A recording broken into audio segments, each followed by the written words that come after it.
যারা অভিনয় করে থাকে তারাই সঠিক ভালোবাসা পেয়ে থাকে, আর যারা সত্যিকারে ভালোবাসে তারা শুধু অবহেলা পেয়ে থাকে।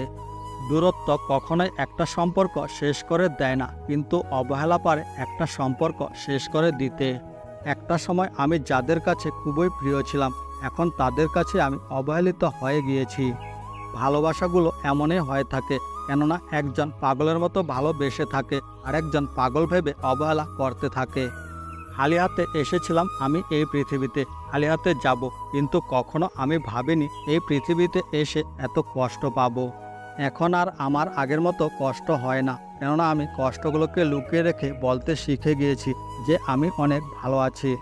মাঝে মাঝে কষ্ট পাওয়াটা অনেক ভালো হতে পারে, কেননা কষ্টই মানুষকে পরিবর্তন করতে পারে আর কষ্টই মানুষকে শক্তিশালী করে তোলে। ভুল করে হয়তো ভালোবেসে ফেলা যায়, তবে ভুল করে কখনো কাউকে ভুলে থাকা যায় না। আমাদের জীবনে এমন কিছু মানুষ রয়েছে যারা কাছে থাকলেও কাঁদায় আর দূরে গেলেও কাঁদায়। যখন মন খারাপ থাকে তখন দেখবেন রাতগুলো অনেক দীর্ঘ হয়, কেননা মন খারাপের রাতগুলো একদমই শেষ হতে চায় না। প্রিয় মানুষটার নামের ভিতরে যেন একটা অদ্ভুত রকমের শক্তি রয়েছে। যে কোনো জায়গা দেখলে বা শুনলে তার কথা বড্ড বেশি মনে পড়ে থাকে। মিথ্যা সম্পর্কের হাজারটা মানুষ থাকার চেয়ে সত্যিকারের সম্পর্কের একজন ভালো বন্ধু থাকা অনেক ভালো।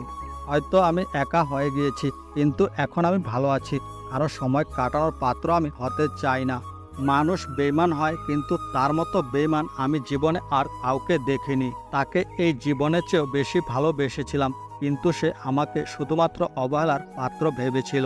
মানুষের পিছনে যা হাঁটে তার নাম ছায়া, আর মানুষ যার পিছনে হাঁটে তার নাম মায়া। আঘাত হয়তো ভুলে যাওয়া যায়, কিন্তু যে আঘাত করে তাকে কখনো ভুলে যাওয়া যায় না। এটাই হচ্ছে বাস্তবতা।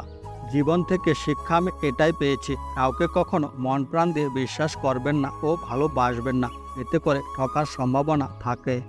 ভালো থাকুক সেই সকল ব্যক্তিরা যারা একটু ভালো থাকার জন্য, কিছু টাকার জন্য প্রিয় মানুষটার মনে কষ্ট দিয়ে অনেক দূরে চলে গিয়েছে। স্বপ্ন ঠিকই দেখেছিলাম, কিন্তু স্বপ্নগুলো যদি দুজন মিলে দেখতাম তাহলে অবশ্যই পূরণ হতো।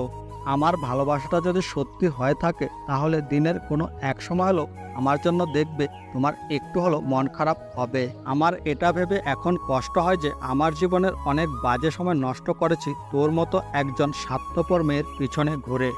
যখন ওর কথা খুব মনে পড়ে তখন মনটা বলে ওর কাছে ছুটে যাই, কিন্তু হঠাৎ আমার আবার মনে পড়ে সে কোনোদিনই আমার ছিল না, আর কখনো সে আমার হবে না।